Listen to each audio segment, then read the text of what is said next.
condiments of truma and karam, which fell into a pot, and I gotta get these glasses on.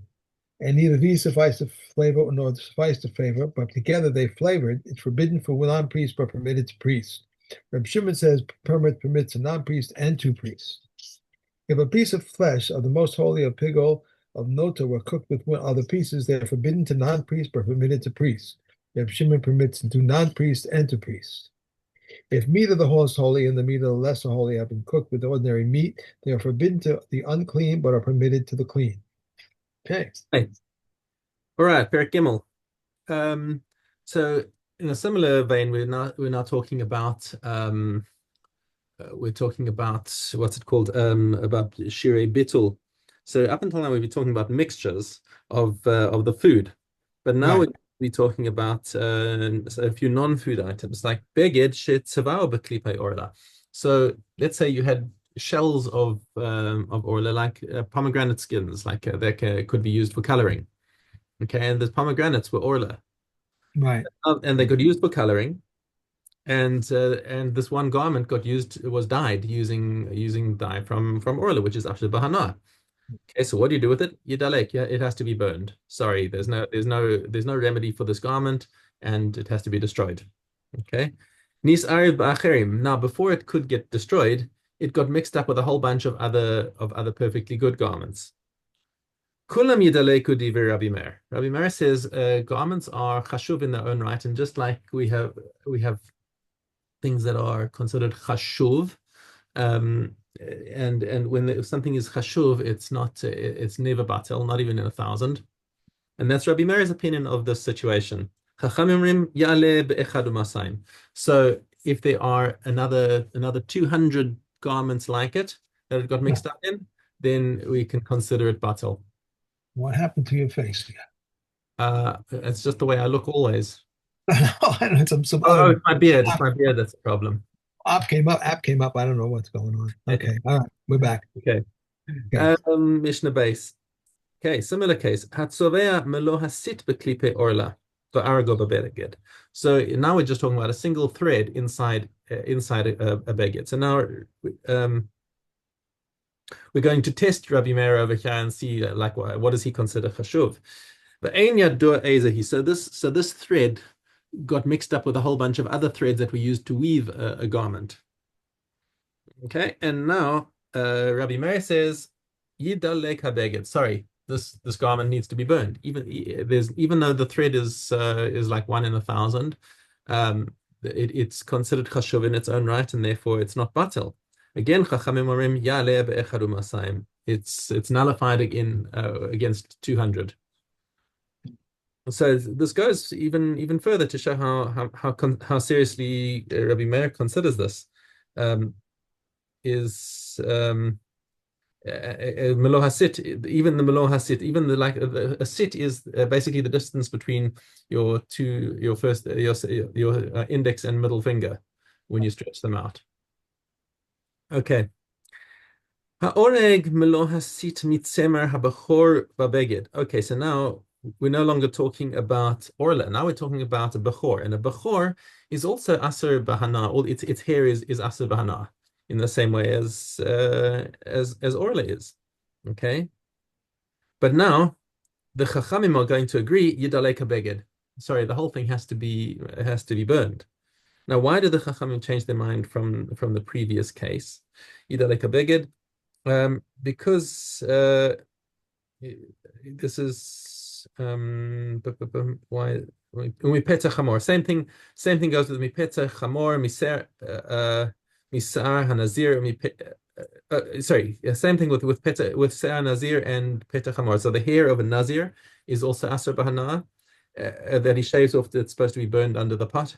Okay, umi peta chamor, and the firstborn of a donkey is also going to have if the hair comes off it's also asr basak, and it's been woven into sackcloth. Yidaleka sak. Okay, so um, so why did they all have to be burned? Um, this is talking about I'm just looking in the commentary over here to remind myself, but I think it is we're the the reason why we're machmir with, oh wait, no, that's sorry, that's the last case. So which I feel I think that the reason here is because they get redeemed. Let me just Right, it says that, right? It says, yeah. לא תפדה בערבתו. Okay, יש סוברים שאפילו מחיים הורג מלעשית. So I think because these cases Bechor can be the Bechor can be redeemed or Right.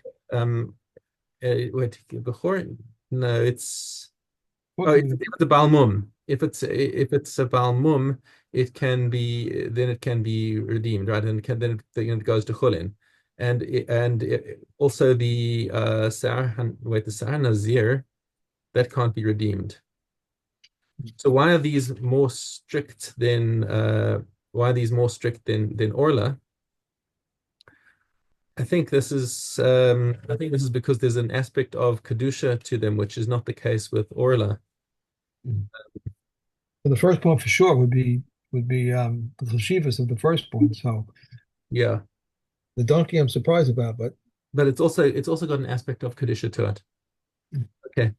Idolei kasak. Uva mukdashin, and when it comes to kodshim, mekadshin kol shehen, then any small amount is considered a kadash. The Yerushalmi explains that the reason that we're machmir with kodshim is because we're talking about kodshim that has a pidyon, and if there's a davar sheyesh lo matirin afilu be'elef eno batal. So just like we have with chametz shavar alav pesach, or chametz during pesach. Chametz during pesach, you have a matir. Uh, uh, the matter is the end of Pesach. So so it's never batal. uh, Um, well, as soon as you've got some sort of other matter, then we don't apply laws of bittul. okay. Hmm. All right, and Orla, go back to Aleph Gimel. okay.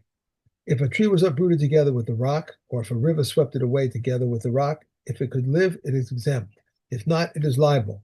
If the rock was torn away from its side, or the pillow or the plow shook it, or they shook it and it made it like earth, if it could live, it is exempt. If not, it is liable. If a tree was uprooted but one root remained, it is exempt. And how much must the root? How much must the root be? Now, Gamil says in the name of Rabbi Eliezer ben Yehuda of Atoka as a stretching pin. If a tree was uprooted but still had a sunken shoot and it lives on it, then the old one becomes like the market sunken shoot. Well, if he sank a shoot year after year and became detached, one counts from the time it became detached. The engrafting connection of grapevines and engrafting on an engrafted branch, even if one has sunk it into the ground, it is permitted. Rameya says in a place where its potency is effective, it is permitted, but in a place where its potency is deficient, it's forbidden. So too, if a bent down shook had become detached and is full of fruit, if it increased 100th part, it is forbidden. Okay. All right. The Maisa Sheni, and we have base olive. Maisa Sheni serves for eating, drinking, and anointing. For eating what is usually eaten, and for anointing that which is usually to anoint. One may not use for anointing wine or vinegar, but one may anoint with oil. And one may not spice Maisa Sheni oil, nor may one buy spiced oil with Maisa Sheni money. However, one may spice wine. If honey or spice fell into it and it increased its value, the increased value is according to the proportion. If the fish was cooked with Maisa Sheni leek and it increased in value, the increased value is according to the proportion. If Maisa Sheni dough was baked and increased in value, the increased value is attributed to Maisa Sheni. This is the general principle. Where the increase is recognizable, the increase is according to proportion. But when the increase is not recognizable, the increase belongs to Maisa Sheni. Red Shimon says, one may not anoint oneself with Maisa Sheni oil in Yerushalayim, but the sages permit it. They said to Red Shimon, if they were lenient in the case of Truma, which is a grave matter, shall we not be lenient in the case of the light and Maisa Sheni? He said to them, no, it's not so. If they were lenient in the grave case of Truma, in which they were lenient in regard to vetches and fenugreek, can we be lenient in the case of the light and Maisa Sheni, in which they were not lenient in regard to vetches and fenugreek? And Fenugreek of Misa Shani must be eaten while it is immature, and of Truma. Bet Shammai says whatever is done with it must be done in a state of cleanliness, except cleansing one's head. Beis Hillel says whatever is done with it may be done in a state of uncleanness, except immersing in water. Okay. Okay. Kilayim Baba. Lion. Okay. What is an aris? If one plants a row of 5 vines beside a fence 10 handbreadths high, or beside a ditch 10 fucking deep, and 4 wide, it is given a tillage space of 4 cubits. Reb Shammai says one must measure 4 cubits from the body of the vine to the field. But Beis Hillel says from the fence to the field. Reb Yochanan ben Nuri said all who say so are mistaken. Only if there are 4 cubits from the root to the vine to the fence, it is given its tillage space, and the rest may be sown. How much is the tillage space of the vine? 6 handbreadths in every direction. Rabbi Kiva says 3. If an aris protects from a terrace, Rabbi Eliezer ben Yaakov says if it stands on the ground and gathers all of it, then it renders forbidden 4 cubits in the field. But if not, it renders forbidden that which faces it. Rabbi Eliezer says also if one plants one on the ground or one on the terrace, if it is 10 tefachim high from the ground, it does not combine with it. But if not, then it combines with it. If one trains a vine over part of a trellis frame, he may not bring seeds beneath the rest of it. If he brought, he did not, but he did not render it forbidden. If the new spread is, if the new spread it is forbidden. So too, if one trains over part of a non-fruit bearing tree. Okay. Okay. On to para. Para. Okay. A base Stalin. They would not prepare a katos by means of a different katos, nor a child by means of his friend. And the children needed to be sprinkled. These are the words of Rabbi Yossi Agili. Rabbi Kiva says they did not need to be sprinkled. If they did not find para aduma ashes from 7 para adumos, they would prepare mei katos from ashes of 6, 5, 4, 3, or 2, or 1. And who made them? The first was made by Moshe. The second was made by Ezra. The 5 were made from the times of Ezra on. These are the words of Reb Meir. But the comments say 7 from the times of Ezra and on, and who made them? Shimon HaTzadik and Yochanan Kohen Gadol made 2 of each. Eliyahu Enai ben Hachaf, Kenamal, the Egyptian, and Yismael ben Panani made 1 each. They would make a ramp extending from the Temple Mount to the Mount of Oil, consisting of arches on top of arches with an arch over the support below on account of the grave of the deep. From on this ramp, the Kohen would burn this para. The para and his entourage would leave the Temple Mount to go to the Mount of Oil. If the para did not want, that's it. That's it. That's Yeah. it. Zvachim. Yep. Okay. Gimel base. If a qualified person received the blood and handed it to a disqualified person, he should return it to the qualified person. If he received the blood with his right hand and put it in his left hand, he should return it to his right hand. If he received it in a sacred vessel and poured it into a non-sacred vessel, he should pour it back into a sacred vessel. If he spilled from the vessel onto the floor and he gathered it up, it is valid. If he applied it to the ramp or not opposite the altar base, or he applied that which should be applied to the lower part of the altar, or that which should be applied to the upper part below, or he applied that which should be applied within the sanctuary on the outside, or that which should be applied on the outside within it, if there is yet some lifeblood, a qualified person should again receive blood. If one slaughters a sacrifice with the intent to eat something which is not meant to be eaten, or has burned upon the ashes something which is not meant to be burnt, it is valid. Rabbi Eliezer invalidates it. If the intent was to eat something which is meant to be eaten, or to be burned upon the altar something which is meant to be burnt, but less than an olive volume, it is valid. If the intent was to eat half an olive volume and to burn upon the altar half an olive volume, it is valid, for eating and altar burning are not combined.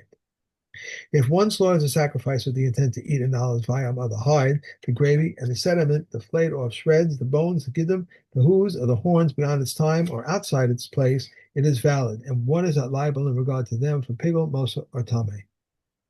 If one slaughters consecrated animals with the intent to eat its fetus or after That's it. that's it, finish? Okay. Yeah. I just keep going and going. Mhm. Okay. Now we have Sumos. Shabbos. Baba. Okay. Above Aleph. A woman's finding and her handwork belong to her husband. With her inheritance, he enjoys the work during her lifetime. Restitution for her disgrace and impairment belongs to her. Rabbi Huda ben Basara says, when it is in a hidden place, 2/3 belong to her and 1/3 to him. And when it is open, 2/3 belong to him and 1/3 to her. His share is given to him immediately, but as for hers, her land is bought with it, and he enjoys this for her. If one agrees to give money to his son-in-law and his son-in-law dies, the sages say he can give it to your brother. He can say to your brother, I wanted to give, but to you, I do not want to give. If she agreed to bring 1,000 dinners as corresponding to this, he must contract to give her 1,500 zuds. But corresponding to appraised goods, he contracts to give a fifth less. Goods appraised for 100, which are worth 100, which has nothing but 100. Goods appraised for 100, he has given 31 selim, and a dinner for 400, she gives 500. Whatever the groom contracts, he contracts less than a fifth. Less than a fifth. Okay. Okay. Yeah, that's good.